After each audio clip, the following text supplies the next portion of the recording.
Olá, boa noite, tudo bem? Sejam bem-vindos, bem-vindas, mais bem-vindas do que bem-vindos, porque tem bastante mulher na sala hoje, a mais uma terça-feira. Bom, antes de começar os boas noites, gostaria de esclarecer que hoje é o tema livre, ok? Então hoje não trabalharemos em cima do material, não trabalharemos em cima dos slides, nós trabalharemos com aquilo que aparecer aqui no chat, dúvidas, complementos, o que vocês trouxerem, vocês que estão aqui no Hangout, ok?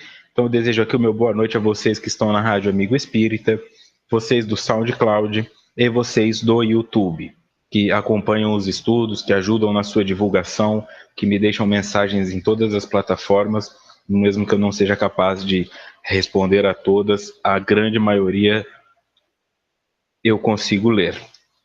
Ok? Então, para formalizar, este é o estudo da obra Autodescobrimento, uma busca interior, escrita por Divaldo Franco, Joana de Ângeles, realizado pela Rede Amigo Espírita, e eu sou o Vitor Antenori.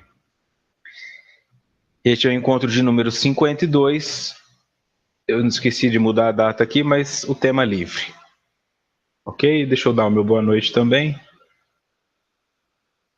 para os companheiros e companheiras. Janete de Tijuca, Santa Catarina. A Rai Lima da Nicarágua.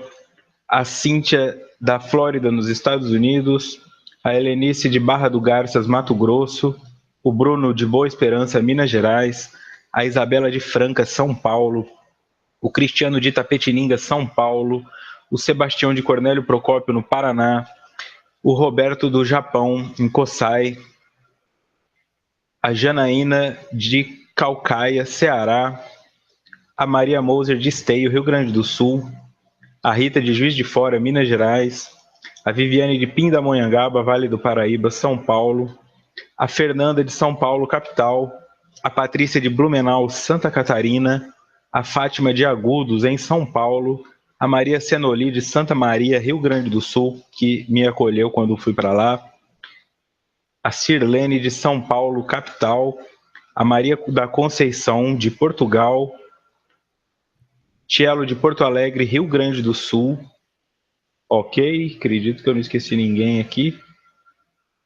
Fora vocês todos que não colocam o nome, não colocam de onde são, mas muito obrigado por estarem aqui. Ok? Então eu começo deixando esse espaço aberto para vocês que tenham dúvidas a respeito do estudo, que possam começar digitando elas aí, os pontos onde tem encontrado mais dificuldade, os pontos onde tem encontrado mais facilidade, possíveis mudanças que aconteceram quando vocês colocaram na prática alguma temática que foi trabalhada teoricamente aqui, porque isso vai nos ajudar a dar o teor do estudo de hoje, ok? Para que nós possamos trabalhar. Então, até que vocês comecem a trabalhar nesse sentido, eu gostaria de partilhar, né, essa experiência positiva com todos vocês que têm deixado mensagens. Algumas pessoas, inclusive, escrevem: você não faz ideia do quanto esse estudo está modificando vidas, e eu realmente não sei, tá?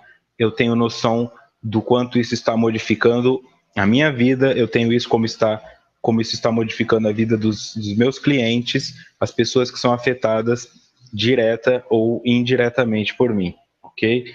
Então agradecemos também ao José Aparecido, da Rede Amigo Espírita, que também está presente aqui. Maria Emília de Caratinga, Minas Gerais, ok? Então vamos lá, estou esperando. Vocês pediram por esse espaço, agora o tempo é de vocês. Ok? Marisa Araújo também presente aqui no estudo. Hoje chegou uma mensagem para mim, acho que uma pessoa que não poderia comparecer, mas ela deixou uma mensagem na página relacionando sobre a integração de sombra, tá? Aqui, enfrentamento de sombra, trazido pelo Tielo, da integração de sombra. Eu acredito que este foi a temática que mais chamou a atenção de quem nunca tinha entrado em contato, tá, com essa noção. E para algumas pessoas isso ainda não fica muito claro. Então aqui também está falando, ó, eu vou começar a partilhar antes de falar. O Tielo. A conduta reta foi, para mim, o principal ponto. Falo em moral, enfrentando a sombra. Vamos lá. A Rita, de Juiz de Fora. O estudo modificou meus atos, principalmente no sentido de que eu não sabia falar não. Melhorei muito. Olha só, já falou 2 nãos na mesma frase. Aqui mais uma pergunta, aqui tem uma pergunta. Dioclésio, é normal sentir um vazio entre o que é novo e o antigo que nós éramos, depois de começar os estudos? Existe uma espécie de vazio de medo. Ótimo. Um vazio entre o que é novo e o antigo que nós éramos. Este vazio, coincidentemente, é sobre ele que eu falo no livro Angústia do Crescer, porque eu denomino este vazio angústia do crescer, ok? Quando eu sou alguma coisa, eu estou alguma coisa, e eu me acostumo com aquilo, tá? As pessoas com que eu me relaciono, os vícios e os hábitos que eu tenho, eu vou me acostumando, eu vou me adaptando àquilo, né? Como eu sempre coloco aqui, nós temos uma habilidade imensa de nos adaptarmos a qualquer situação.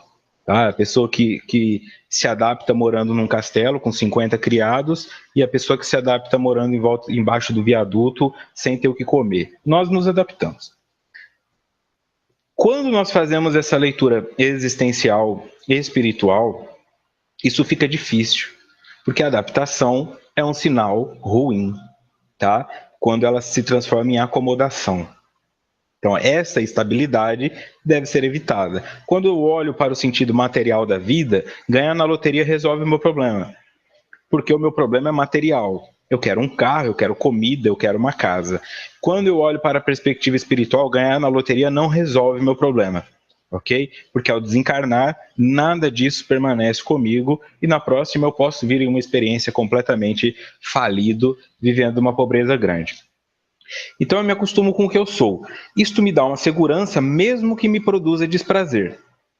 Às vezes eu não gosto de mim. Eu estou muito gordo, eu estou muito magro, eu sou muito preguiçoso, ou eu sou workaholic, eu preciso olhar mais para os meus filhos, ou eu não aguento mais meus filhos. Eu vou, às vezes, sentindo desconfortável. Mas eu volto. Então eu volto para uma família que às vezes eu não quero estar, porque estar longe dela é pior. Eu volto para um vício que eu não quero estar, porque ficar longe dele é pior. Eu não quero fumar o cigarro, mas quando eu vejo eu estou fumando. Quando eu vou em direção a algo novo, e os estudos produzem isso, porque os estudos não nos levam a lugar nenhum. O estudo é de autodescobrimento, isso eu coloquei lá nos primeiros capítulos. Descobrir alguma coisa é tirar o lençol que estava sobre esta coisa. Portanto, o estudo não cria nada, ele apenas te permite enxergar o que já estava aí, funcionando como se fosse o interior de um relógio e você não sabia. Então é por isso que eu me sinto feio? Então é por isso que eu acho que eu não vou dar conta? Então é por isso que eu me sinto melhor do que os outros? Mas o estudo não fez você humilde, o estudo não fez você arrogante. Ele apenas deu uma luz para que você enxergasse essas coisas em si mesmo. Quando você enxerga essas coisas em si mesmo, a acomodação desaparece. Não tem mais como você ficar confortável sabendo das suas falhas. Tá? Só que você também não sabe para onde ir. Porque o estudo te mostra onde chegar, alguns caminhos a escolher, mas a caminhada em si ela é muito específica, é muito peculiar. Né? Nós estamos falando de um estudo que normalmente se volta para pessoas de um padrão de normalidade. Mas e aquela menina de 12 anos de idade que foi abusada pelo avô, pelo pai e agora já está na rua? E o transexual que não consegue emprego, só consegue como prostituta? Como é que fica para essas pessoas? É fácil falar, vai numa casa espírita, toma fluidoterapia. Mas como é que um transexual entra numa casa espírita com todo mundo às vezes olhando torto? Como é que vai pedir um emprego? Tá? Então, eu tenho que pegar o que eu conheci, aplicar isso na minha realidade, que ela é só minha, é o meu inconsciente pessoal, buscar recursos que se alinhem com o que eu estou precisando, e aí eu vou fazer a caminhada. Este momento, entre onde eu estou e onde eu vou chegar, aqui dentro está a angústia do crescer. Porque um lado fica me puxando para voltar ao que eu já conheço, e um outro lado fica me puxando para ir para o novo. O que eu já conheço me desagrada. O que eu não conheço me dá medo. Então eu fico às vezes nessa sensação de o caminho mais fácil é parar de fazer o estudo. E isso se reflete em qualquer situação que envolva o novo. Tá? Não é só com os estudos da obra de Joana de Ângelis, é com a sua religiosidade, é com o seu curso de idiomas, é com a sua atividade física. Quando chega aquele momento em que você terá que dar um passo maior, aí normalmente é onde a pessoa trava, se acovarda. Então, se você pergunta, é normal sentir um vazio? Este vazio existe, este vazio é angustiante, mas a gestalterapia chama de vazio fértil. Tá? Nós nos acostumamos a colocar coisas nos espaços vazios. Nós nos acostumamos. O espaço vazio nos incomoda.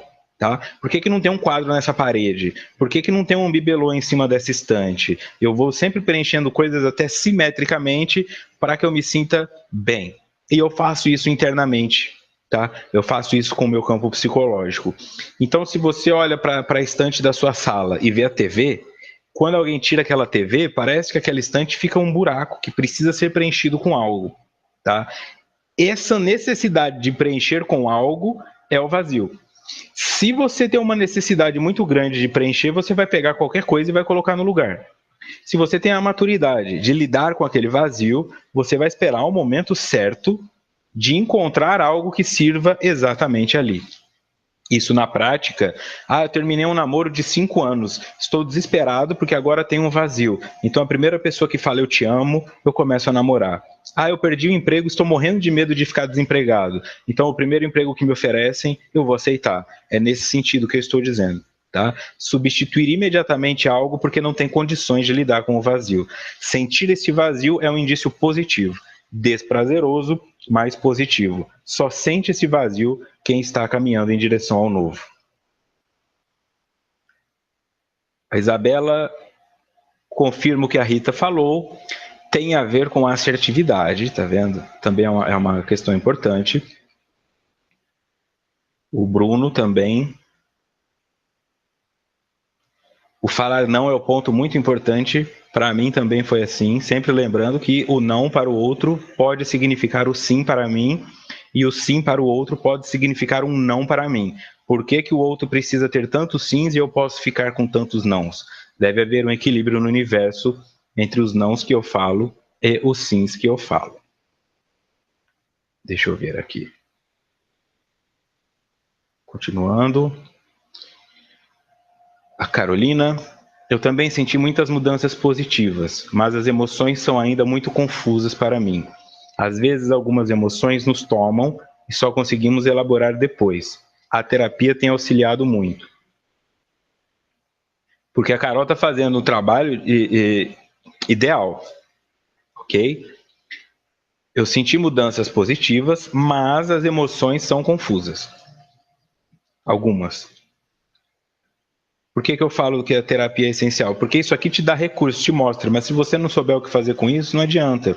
É o mesmo que um cardiologista falar para você, olha, você tem uma artéria entupida. Isso não vai te impedir de infartar, isso não vai te curar. Você ainda vai precisar de alguém que faça o cateterismo, você ainda vai precisar de alguém que talvez faça cirurgia, vai precisar dos remédios certos prescritos. Então, com a parte psicológica não é diferente. Se você identifica que está sofrendo por arrogância e por vaidade, e essas são chagas, são adoecimentos da nossa moral, por que não buscar ajuda profissional nesse sentido também?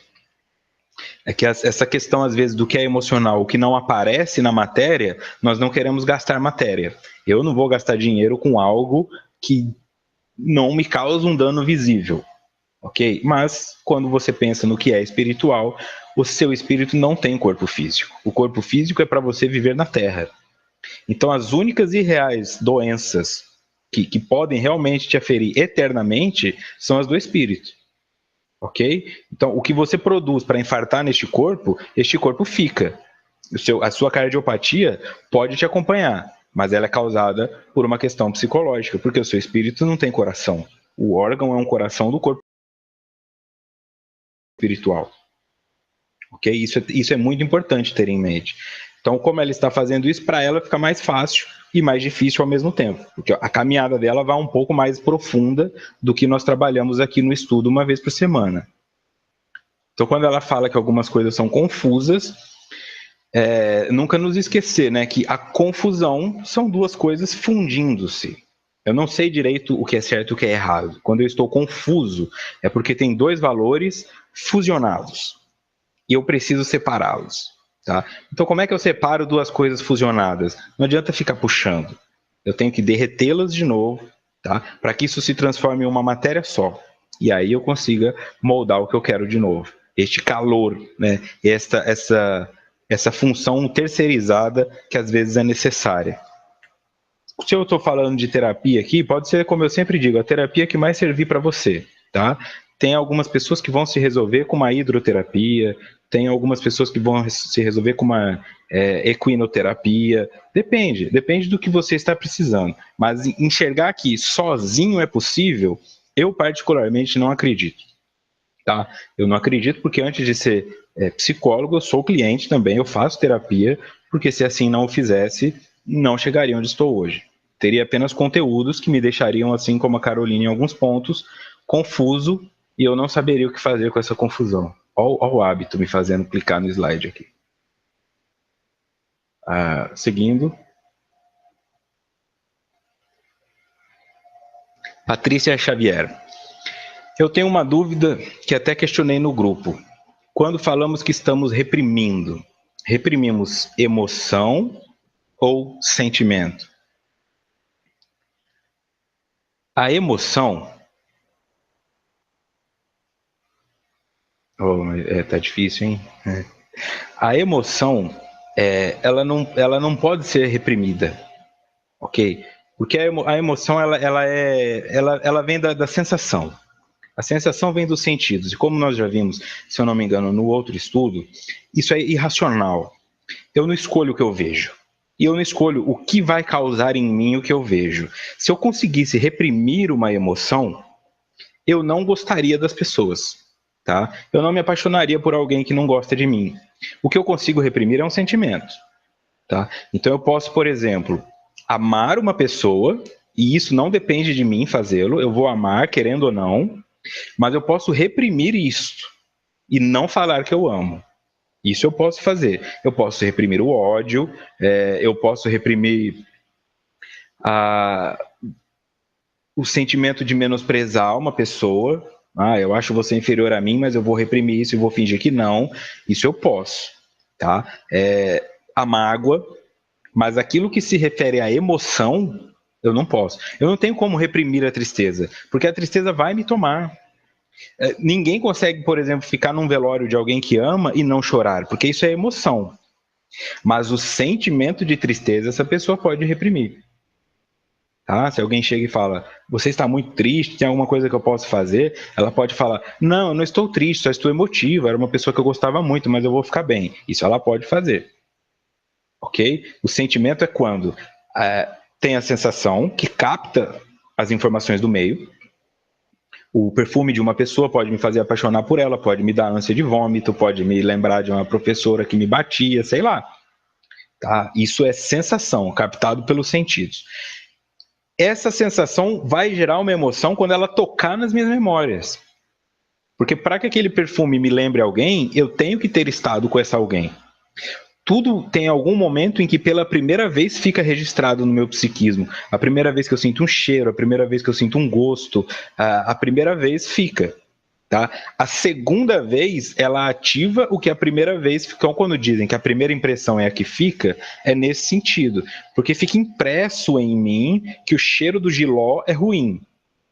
Então, quando você disser para mim jiló, eu já associo que é ruim. Se você esconder jiló numa coxinha e eu não souber direito o que é aquilo porque eu não senti o cheiro, e você falar, você acabou de comer jiló, pode ser até que eu vomite. Porque isso está impresso em mim. É difícil que eu reveja essa situação.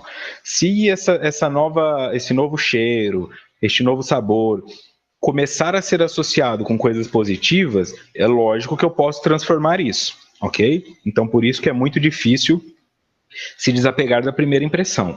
Nós nos apaixonamos e odiamos com muito mais facilidade do que amamos ou ignoramos, tá? Então, o que eu faço? Eu sinto, este sentir gera uma emoção, esta emoção Quando se vincula ao meu racional, portanto ao meu pensamento, transforma-se em um sentimento. Tá? Aí eu vou sentir. Eu estou sentindo amor por você. Eu estou sentindo raiva. Eu posso dizer que eu estou sentindo raiva, mas quando eu estou tomado pela raiva, eu não sinto a raiva, eu atuo ela. Eu quebro as coisas. Depois eu falo, eu quebrei porque eu estava sentindo raiva. Porque aí eu apliquei a razão. O que é essa vontade de quebrar as coisas? Isso é raiva. Então eu aplico a razão, se transforma em um sentimento. Tá? Então o sentimento pode ser reprimido, mas a emoção não. Uma mãe que não deixa a filha namorar quem ela ama está reprimindo o sentimento dela. Uma mãe que não deixa o filho se expressar está reprimindo a criatividade dele. Mas ela não pode reprimir, está reprimindo a expressão da criatividade dele. Mas ela não pode reprimir a criatividade dele. Ele vai continuar sendo criativo, ele só não vai expressar isso. E aí você pode ter um serial killer, um gênio, um rapaz que fica cheio de doença desde cedo. Depende como o corpo dele vai sublimar, canalizar essa energia para que ela saia, já que a mãe não deixa que saia pela boca, pelo violão, pela pintura e etc.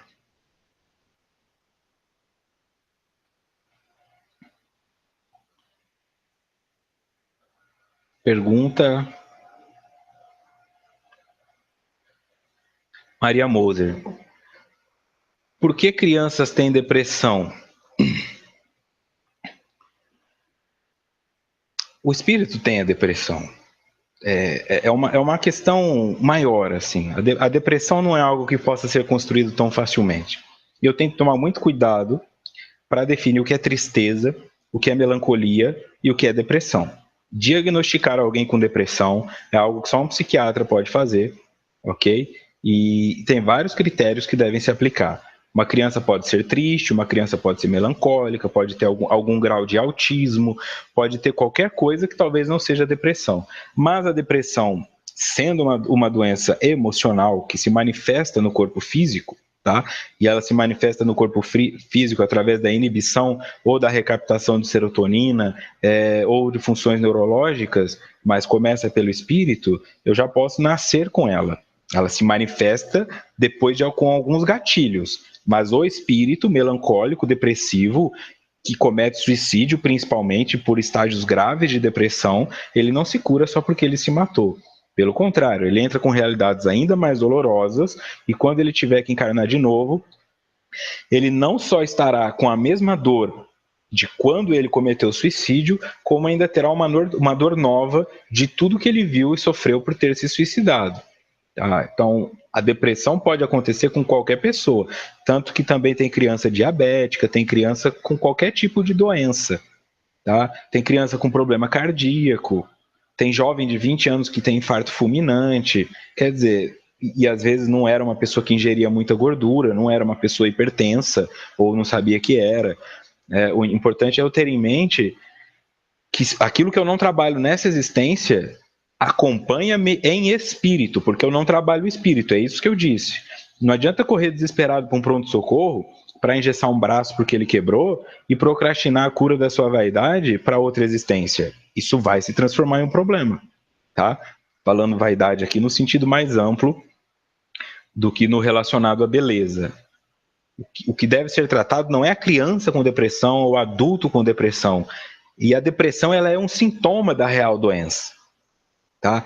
Todas as doenças que nós nos manifestamos são sintomas de um real adoecimento espiritual. Se não for tratado o adoecimento espiritual, não há o tratamento do sintoma. O sintoma pode ser reduzido com medicação, o sintoma pode ser reduzido com algumas técnicas comportamentais ou cognitivas, mas se ele não for erradicado na essência, transformado positivamente, ele vai ficar voltando, assim como uma herpes volta na boca. Tá? Basta um gatilho para ele voltar. Por isso que normalmente quem tem um episódio depressivo tem mais chance de ter o segundo, quem tem o segundo tem mais chance de ter o terceiro, e assim sucessivamente até que se transforme em uma constante na vida da pessoa, até que ela não aguente mais.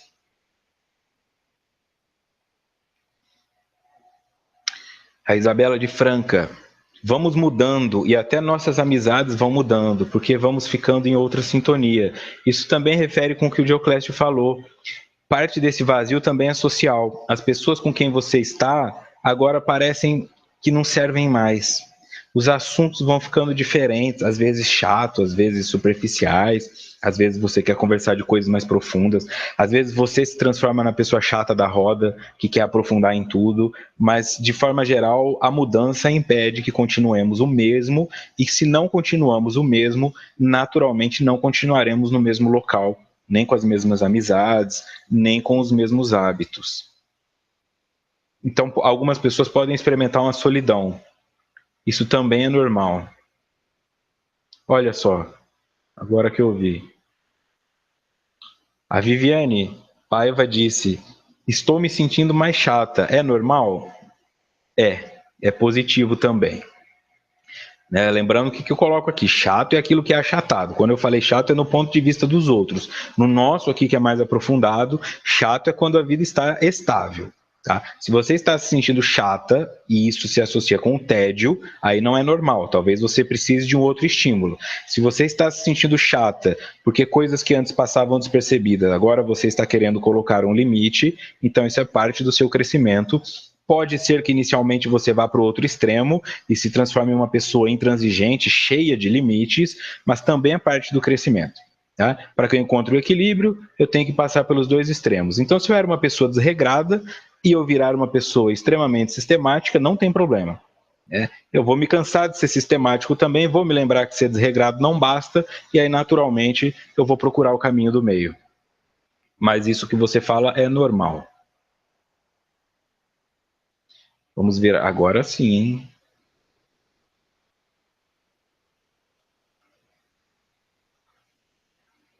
Tielo. De qualquer forma, assumir o quão ruim posso ser e transformar isso é outro ponto crucial. Isso, não só o que posso ser, o que já sou, né? Principalmente o que eu sou para algumas pessoas que eu acho que eu sou maravilhoso e elas me veem como um tirano, um demônio ou coisa do tipo. Sebastião caindo aqui com a internet. Ok. Tem uma pergunta aqui da Helenice. Helenice Cardoso. Depois que cresço, corro o risco de voltar?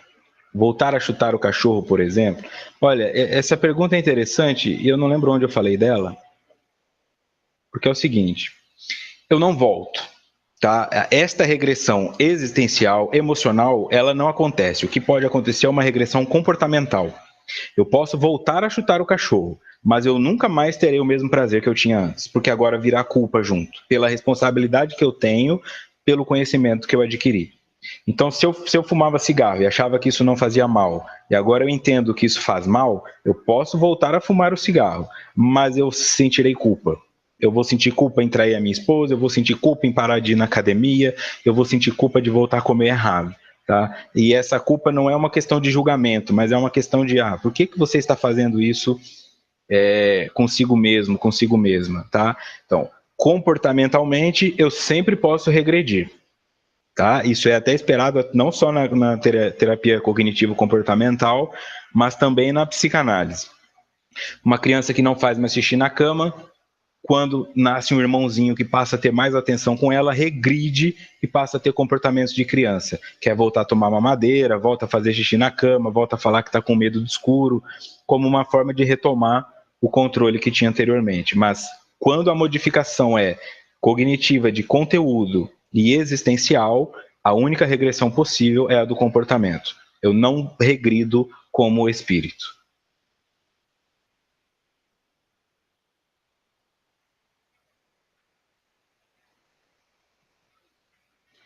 Estudo é um divisor de águas, segundo a Isabel Fonseca. A Isabela fala que existe autossabotagem. Essa autossabotagem, ela na verdade, às vezes está associada como um mecanismo de defesa. Tá? Parece ruim, mas o objetivo dela é me proteger. Porque o meu mecanismo psicológico, ele quer que eu me sinta bem. Ele não quer que eu cresça. Ele quer que eu me sinta bem, que eu evite o desprazer, que eu evite a dor. Então, quando eu me coloco num local que eu evito o desprazer e a dor, ele registra aquilo como positivo. Quando eu tento sair daquilo para um local melhor, eu começo a ter dor e desprazer, ele me puxa de volta como uma forma de me proteger, tá? Mas isso é questão de tempo até que ele comece a sentir prazer, relatar o prazer que existe na mudança. Aí você passa a se sentir confortável de novo nesse estágio, tá? E regredir vai ser ruim. Então, eu vou para academia, no começo é doloroso, dá vontade de não ir de novo. Meu corpo não me manda motivação para isso. Depois que eu começo a usar roupas melhores, menores, depois que eu começo a sentir minha respiração não fica ofegando só porque eu subi uma escada e eu associo isso como positivo, aí quero ver quem me impede de ir para academia. E isso acontece também na questão psicológica.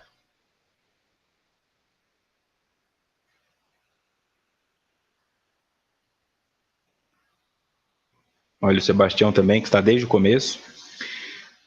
Sebastião Aparecido. Quanto maior o conhecimento, maior a nossa responsabilidade.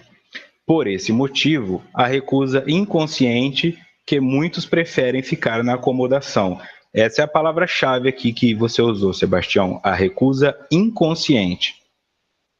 Tá? Que visa nos proteger, mas que acaba nos atrapalhando, o que não é diferente de muita mãe e muito pai superprotetor que tem por aí. Não conseguem perceber que a médio e longo prazo estão prejudicando o filho, apenas querem evitar que ele sinta dor.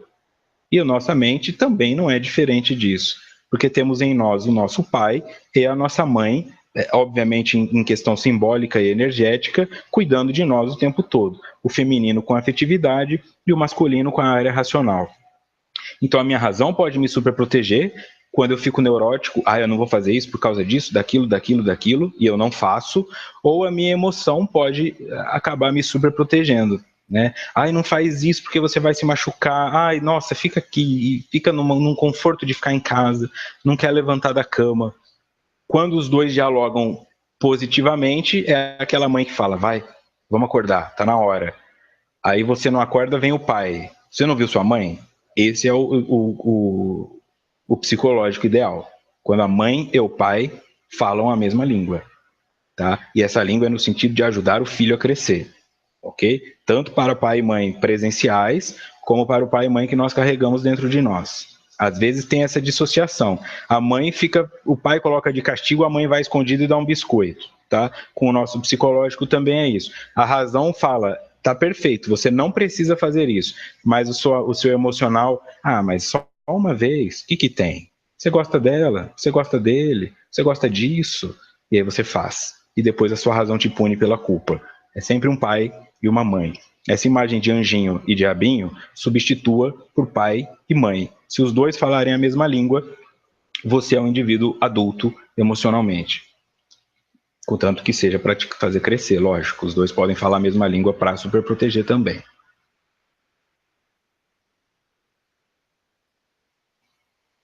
Bruno Reis. Eu tenho dificuldade em diferenciar o que é um melindre e um diálogo interno saudável. O melindre é quando o meu ego sente-se atacado por alguma crítica. E eu só posso sentir atacado por crítica quando eu imagino que eu já sou perfeito. Tá? Só sente melindre pessoas que se acham perfeitas naquela situação. Eu fiz uma palestra e falaram, a sua palestra não foi muito boa. Mas como assim? Nossa, o que eu já vi de palestrante não aceita crítica e acha que é inveja, principalmente se for de outro palestrante, né? Você está com inveja. Então, isso é melindre. Você vai na casa espírita, às vezes fala uma coisa, eu gostaria que vocês chegassem na hora, que vocês não se atrasassem, vamos tentar prezar pela pontualidade. Aí aquela pessoa que chegou 5 minutos atrasada, você está falando de mim, não vou mais vir aqui. Já estou fazendo um favor de vir aqui, ninguém me paga para vir aqui, vou procurar uma outra casa. E ela vai procurar uma casa até achar uma que não ligue para a pontualidade e vai se sentir acomodada, vai se sentir tranquila ali. Tá? O diálogo interno saudável é este que eu referi aqui anteriormente. Tá? É quando você conversa consigo mesmo, entende o que o outro te trouxe de informação e não se melindra. No melindre não há diálogo. Se uma pessoa melindrou, ela não raciocinou sobre a crítica, ela imediatamente rebateu. Não, eu não vou nem te ouvir porque eu tenho certeza absoluta que eu sou bom nisso, então se você fala que não, você não pode me criticar porque eu me cheguei atrasado, você não pode isso e aquilo, tá? Então o meio espírita tem muito melindre, qualquer meio tem, mas o espírita tem muito melindre porque nós somos ensinados com relação ao livre-arbítrio, nós somos ensinados com relação à paciência aos mais atrasados que nós. Então, quando alguém tenta nos trazer para um sentido mais de retidão, mas quem esse cara pensa que é? Eu tô aqui porque eu preciso melhorar? Sim, e é por isso que ele está falando para você chegar na hora, para que você possa melhorar. Mas a pessoa prefere ir procurar outro local. Então, este é o ponto-chave. Se existe melindre, não existe o diálogo.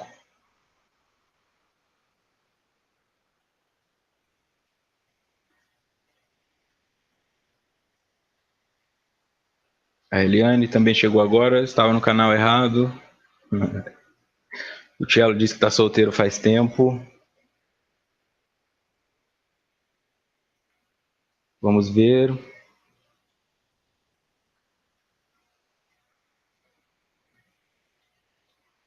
Essa pergunta eu creio que é pertinente.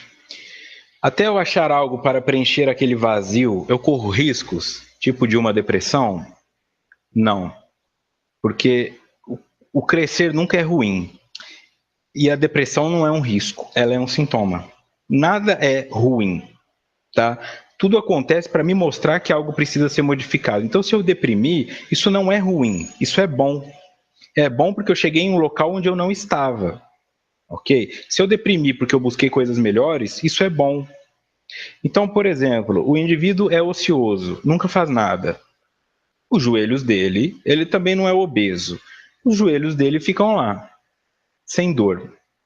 Quando uma pessoa começa a fazer corrida, caminhada ou taekwondo, aí ela machuca o joelho. E aí o que ela pode pensar? Se eu tivesse ficado em casa, meu joelho não machucaria. Este é o mesmo aspecto aqui. Se eu não tivesse buscado melhorar, eu não teria ficado deprimido. E é uma ilusão, ok? Então, imagine que é uma caminhada retilínea e constante. Vou começar por aqui. Eu estou aqui, tá? Neste ponto aqui, talvez exista uma depressão que eu tenha que passar. Se eu começo a caminhar, eu caio nela. Mas não significa que a depressão aconteceu porque eu caminhei. É porque eu caminhei, a depressão se aproximou. E ela já tinha que chegar, e ela chegaria a qualquer momento. Tá? Então não existe o risco. O risco que eu corro é esse risco de preencher com a primeira coisa que eu enxergo na frente. E aí eu posso ter uma depressão.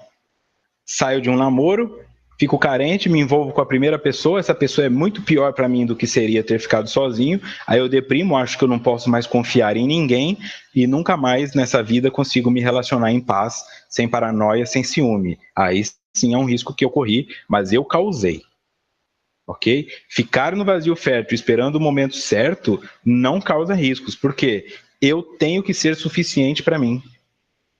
Eu tenho que ser suficiente para mim. Se eu não consigo conviver sem uma pessoa e eu acho que isso é solidão, é porque eu não estou enxergando a minha própria companhia. Tá? Então, nunca se refere a crescer implica correr riscos. Essas são certezas. Tá? Não significa assim. Então, quer dizer que se eu buscar o crescimento, pode ser que doa? Não, vai doer. Vai doer, é uma certeza, não tem risco nenhum. Pode ser que eu fique pior do que eu estou? Vai ficar pior do que você está, porque você está acomodada, acomodado. Então, se você associa que o prazer é bom, vai ficar pior. Então, para que eu tenho que fazer essas coisas? Porque você vai passar pelos estágios, e passando pelos estágios, eles passam a pertencer a você.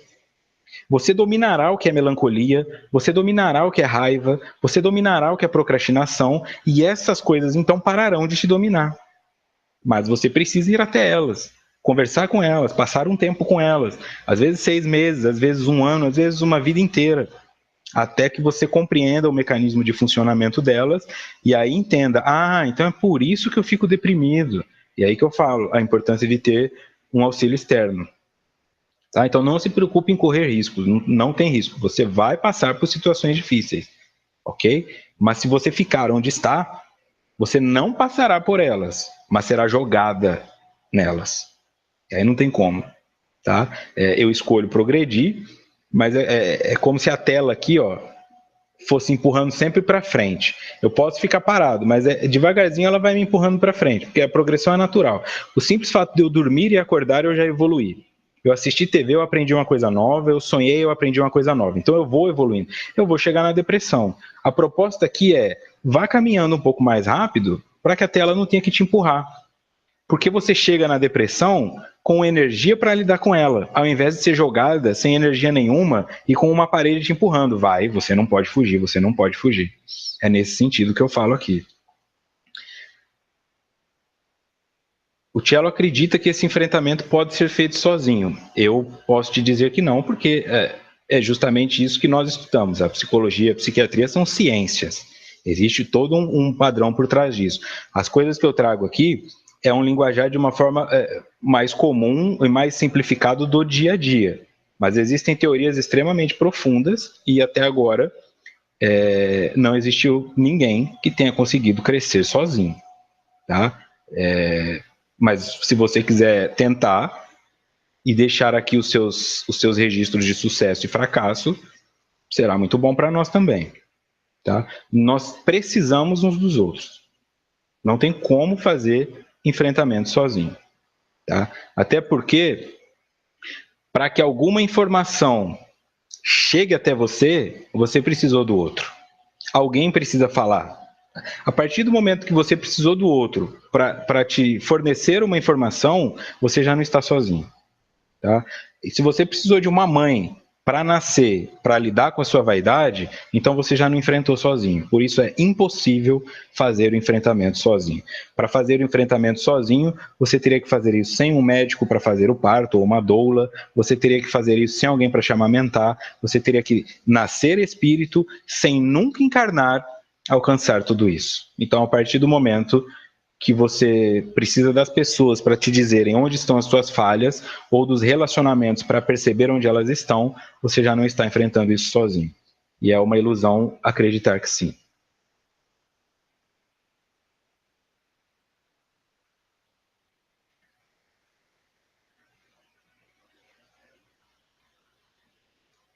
A Eliane Cruz.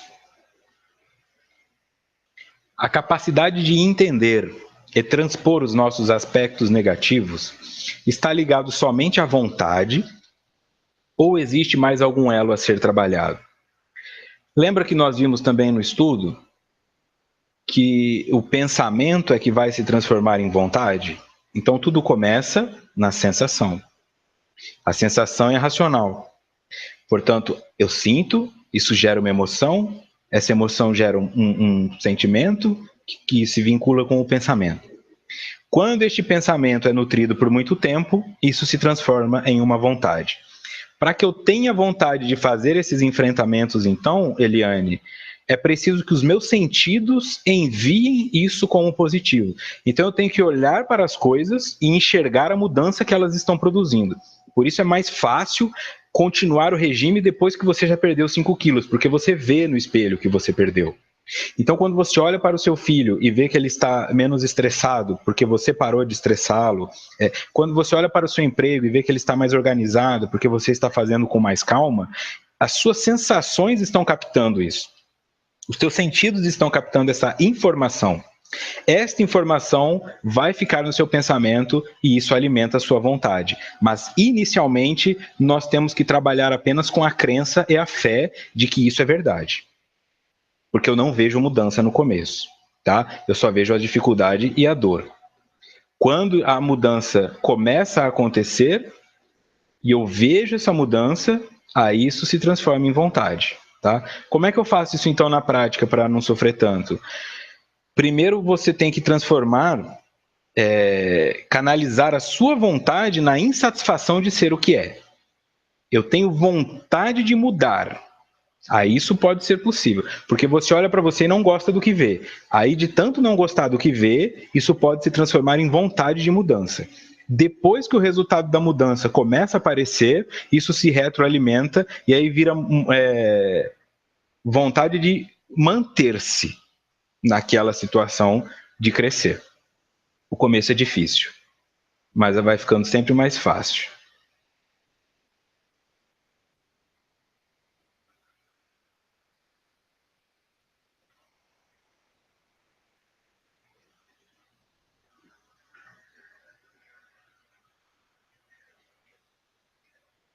A Fátima também disse que começou a buscar respostas em Jung, chegou em Joana, chegou em Edivaldo e aí acabou chegando aqui. Fátima Soares. A Carolina disse que aprendeu a assumir quando está errada. Essa informação também é importante. Janaína Bittencourt. Faço terapia há mais de 10 anos e apenas coloquei minha cabeça no lugar a partir desse estudo. Mas ainda está bem difícil. Enfrentar o medo é difícil. Por que isso também é importante? Fazer terapia não resolverá o seu problema. Não existe psicólogo bom se você for um cliente ruim. Você sendo um cliente bom, até um psicólogo ruim te ajuda. O que é ser um cliente bom? É saber o que você está trabalhando. É chegar para a sua terapia com conteúdo a ser trabalhado, né? E não ficar na expectativa de que o psicólogo seja um minerador, tentando fazer perguntas para quebrar as suas resistências, tá? Fica mais difícil. Então ele tem que ser um psicólogo ou psicóloga extremamente habilidoso para conseguir penetrar nas suas defesas. Só que penetrar nas suas defesas contra a sua vontade também não é função do psicólogo. O psicólogo respeita o momento de cada indivíduo, pelo menos os que são éticos. Ok? Então, quanto mais você tem problemas a ser trabalhados, quanto mais você tem virtudes a serem compreendidas, mais fácil fica a sua terapia. Tá? Você pode fazer anos de terapia ou você pode apenas frequentar a terapia por vários anos. Cabe a você decidir isso. Quem faz terapia, às vezes com uma sessão, passa uma semana elaborando. Quem frequenta terapia, às vezes faz 4 por semana e não elabora quase nada.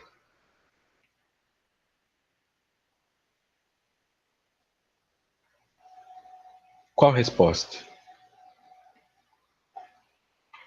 Vamos lá, vamos lá. A Maria Moser pergunta, e quando reprime um sentimento, em algum momento isto não vai explodir? Vai, como eu disse. Pode ser na somatização, pode ser na raiva, pode ser na sexualidade, pode ser na psicopatia. O que é reprimido é aquela regra, né? Na natureza nada se cria, nada se perde. Tudo se transforma.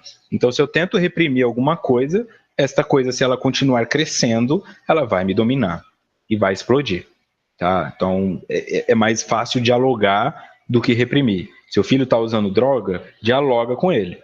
Falar, você não sai mais de casa, eu não te dou mais dinheiro, não tira a vontade dele de usar droga, só aumenta o medo dele por você. Então, toda essa energia que ele tem para usar droga passa a ser canalizada para encontrar uma forma de usar sem ser pego. E aí, quando você se der conta, ele já está no crack, na cocaína. E você nem viu acontecer, porque reprimiu a maconha.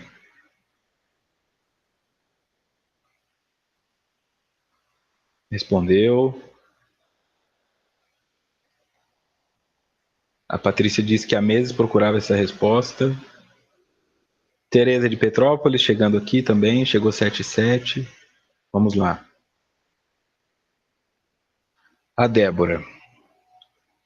Também importante. Então aqueles remédios tarja preta que os depressivos consomem aos montes são paliativos? O remédio tarja preta, ele causa dependência. Então, a própria tarja preta já nos diz o seguinte, tome isso por um tempo, mas não tome isso por muito tempo. Tá? Por isso eles são regulados. Eles não são regulados só porque eles podem matar se você tomar 60 comprimidos. Eles são regulados porque vai te viciar. Vai tirar de você o sentimento ruim. E se você estiver buscando prazer, eles vão se transformar na cura. Ok? Qual que é a função do remédio psiquiátrico? É essencial para lidar em momentos onde você não vai conseguir lidar com dor. Tá? Do mesmo jeito que a anestesia é necessária para que seja feita uma cirurgia. O antidepressivo é necessário para que a terapia seja feita. Quando a elaboração começa a acontecer e a depressão vai se transformando, o remédio não faz mais sentido. Se eu trato a depressão só com o remédio, a depressão não se trata e ela começa a ficar maior. E a dose do remédio também vai ficar maior. Tá? Então, não é parar de tomar remédio, não é parar de cuidar do corpo físico, da psiquiatria, da neurologia. Pelo contrário, é fazer um uso disso. Não vá no psiquiatra se você não estiver fazendo terapia junto. Às vezes o próprio psiquiatra é terapeuta e muita gente não sabe disso. Tá? Tem psiquiatras, por exemplo, que cobram R$300 numa sessão. Aí a pessoa fala, eu não vou fazer terapia R$ 300 a sessão. Mas às vezes eles cobram 125 se você for fazer terapia com ele. Aí é semanal, tá? É tudo questão de conversar. Alguns não fazem, outros são além de psiquiatras, psicanalistas ou psicoterapeutas, ok? Então você conversa e fala, ó, eu quero fazer o tratamento medicamentoso com você e também o tratamento psicológico. Você faz? Não, não faço, mas eu tenho uma pessoa para te indicar.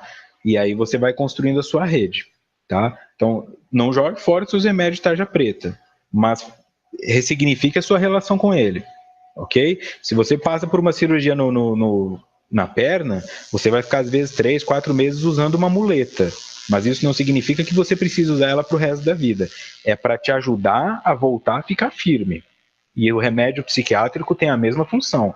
É para te ajudar enquanto está doendo muito, enquanto a angústia é muita, enquanto a ansiedade é muita, para que você trabalhe isso sem interferência do sintoma.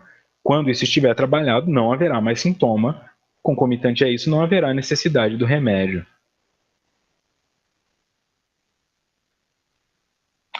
O Bruno Neves Reis. Vitor, o choro sempre é terapêutico? Observo muito choro em reunião mediúnica. O choro, ele sempre é terapêutico? Veja bem, o choro também é uma manifestação, tá? O choro é algo que não precisa mais ficar dentro de mim, agora pode sair. Quando eu vou para terapia, ou quando eu vou para um mediúnico, ou quando eu estou terminando um relacionamento e eu ouço alguma coisa que me faz chorar, e eu fico evitando chorar, mas eu não consigo, porque isso é uma emoção, isso está dizendo que os meus sonhos estão saindo pelos meus olhos, as minhas expectativas estão saindo pelos meus olhos, ou então eu estou aliviando, porque acabou a dor. Tá? Reprimir o choro também é, como eu sempre digo aqui, é a mesma coisa que tentar engolir de volta um vômito. Você vomita porque aquilo que está no seu estômago não te faz bem e o teu corpo quer pôr para fora.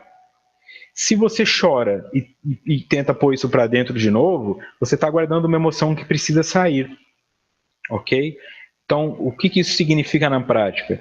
Bom, eu como uma salsicha estragada e vomito, mas isso não me impede de, depois de vomitar, comer outra salsicha estragada. Este é o ponto-chave aqui, Bruno. O choro é terapêutico, mas se eu não aprendo com ele, e eu repito sempre o mesmo choro pelo mesmo motivo, então aí já sou eu me autoagredindo. Sou eu comendo a salsicha estragada, tá? Eu choro uma vez porque o relacionamento acabou. Mas se eu chorar 2 vezes porque o relacionamento acabou, 3, 4, porque eu fui traído, porque me enganaram, aí já sou eu o problema. Aí sou eu que estou botando expectativas onde eu não deveria. Ok? Então o choro é terapêutico, contanto que ele produza crescimento. Tudo que produz crescimento é terapêutico. Se ele só joga para fora e depois eu volto a jogar para dentro, aí não é terapêutico.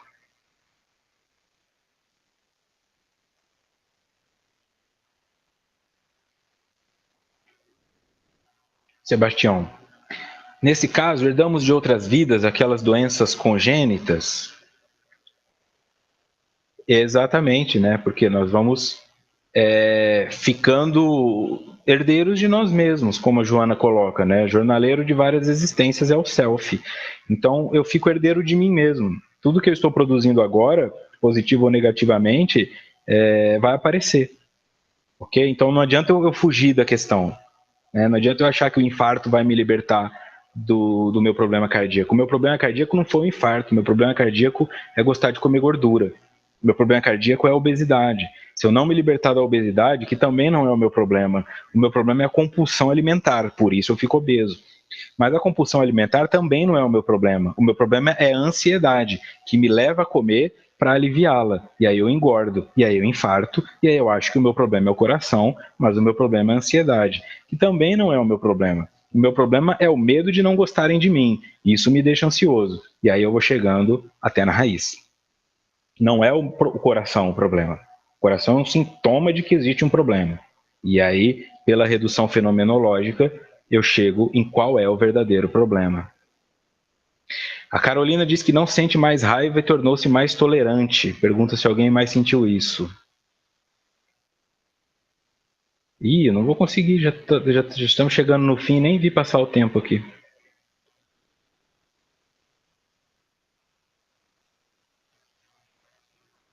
O Dioclésio partilhou uma frase aqui, ó. Gente curada demais é chata. E gente doente demais, então nem se fala, né?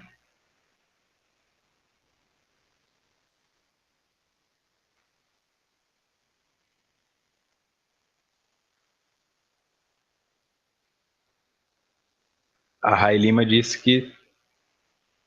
Vamos lá.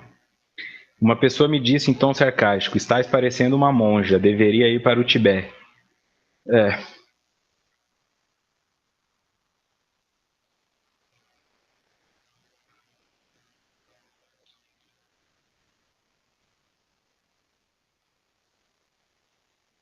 Isabel. Isabel Cristina. A busca do autoconhecimento é o início da cura do espírito? Ela é o segundo passo, a meu ver, tá? Porque o que nos leva à busca pelo autoconhecimento é que algumas coisas começam a não fazer sentido. Então, o primeiro passo da cura do espírito é adoecer.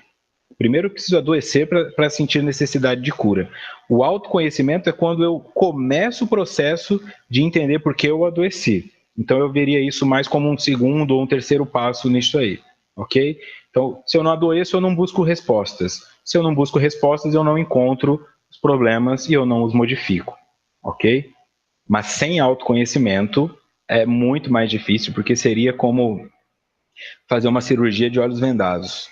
A chance de você achar que está arrumando uma coisa e piorar outra é muito grande. Você pensa que está resolvendo o problema do seu relacionamento e está acabando com seus filhos. Você pensa que está sendo o funcionário do mês e está perdendo a sua família, porque não sabe exatamente o que está acontecendo.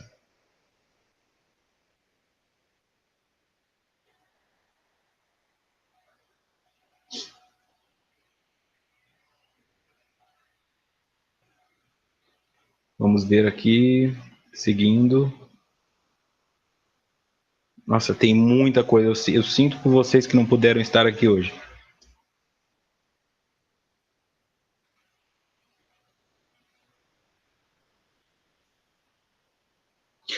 Aqui também, partilhando aí o pessoal do YouTube, já que não pôde estar, o Sérgio está fazendo a interlocução aqui. Comentário de Rosângela Pinto no YouTube. O sentimento de solidão foi o que mais me assustou quando comecei os estudos. É este o ponto. Eu fico em contato só comigo e aí eu me assusto, porque quem é esse cara? Quem é esse cara que está aqui? Sou eu? Aí eu acho que é um obsessor, eu penso que eu tô doente, mas sou eu. Quem é esse cara? Aí eu vou tentar conhecer quem é esse cara. Às vezes eu gosto dele. E começo até fazer menos amizades desnecessárias, menos desespero para sair, para falar com pessoas, fico mais seletivo. E isso vai me deixando mais tranquilo, porque a minha companhia passa a ser prazerosa.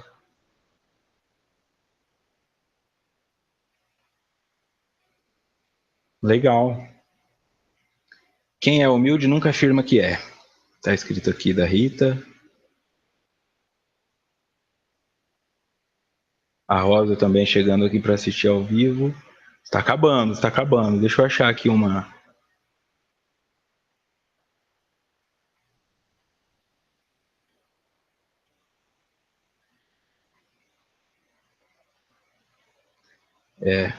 Nós temos que tomar muito cuidado com os valores, assim, né?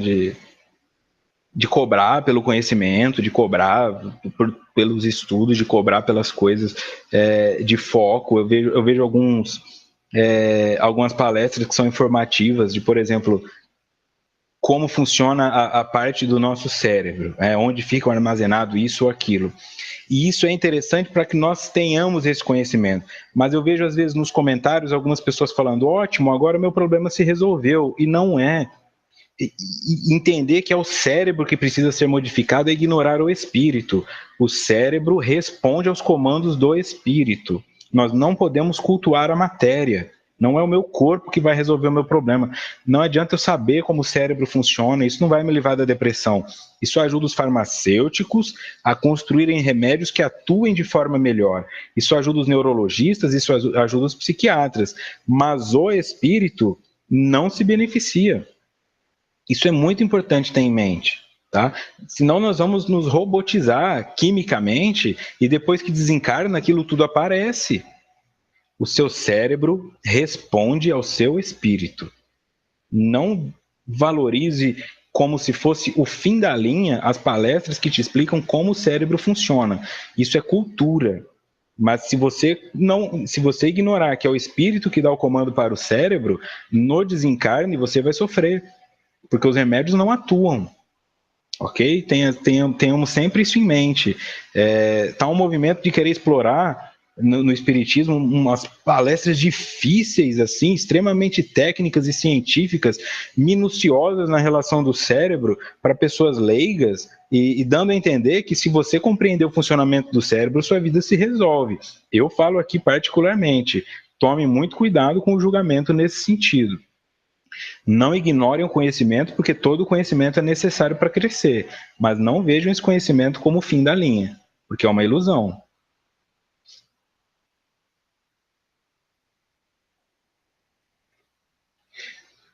O Tielo disse que eu não entendi, que ele referiu sem buscar um profissional.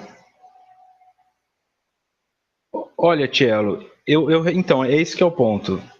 Você pode conseguir, tá? Mas vai ser bem mais difícil. Como é mais difícil você virar um atleta sem um personal trainer, como é mais difícil você estudar em casa sem um professor, nesse sentido você pode, mas a questão do autodidata, ela implica muita perda de tempo, né? Tempo e energia, porque você já tem uma pessoa que fez essa busca toda e que pode sintetizar para você quais os melhores caminhos a buscar na sua situação. Pode alcançar, mas é maior chance de sucesso quando auxiliado. O medo e a insegurança é sempre parte da nossa sombra? O medo está sempre relacionado ao que é desconhecido, e o que é desconhecido está na nossa sombra. Então, o medo sempre está relacionado à nossa sombra.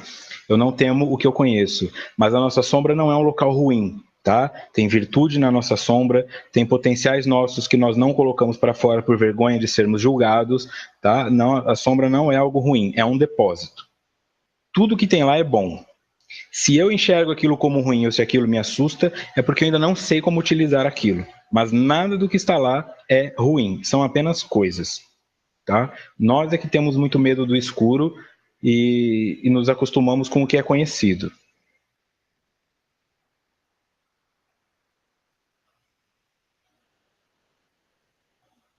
Deixa eu ir agora um pouquinho mais.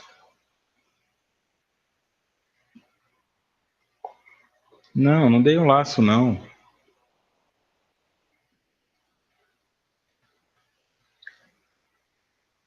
Mais uma da Fênix. Como é possível parar de projetar nossa sombra nos outros? Não tendo sombra. A projeção de sombra é um sintoma positivo para você enxergar o que está nela. É maravilhoso projetar sombra. Sem a projeção de sombra, você diminui muito a chance de saber o que acontece ali. Quando a sua sombra estiver integrada, porque você tem luz própria, autoiluminação, e não há mais sombra em você, não há mais o que projetar a não ser luz. Se você projeta sombra, é porque você tem sombra. A única forma de não projetá-la é não tendo sombra. Então não se preocupe em projetar sombra, isso também é positivo.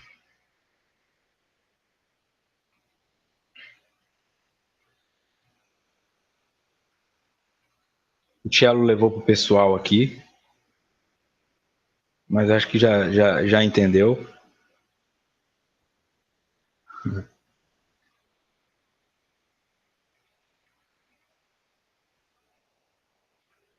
Vamos ver.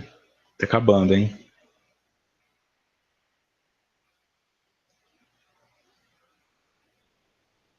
Ok, dá para fazer mais uma aqui.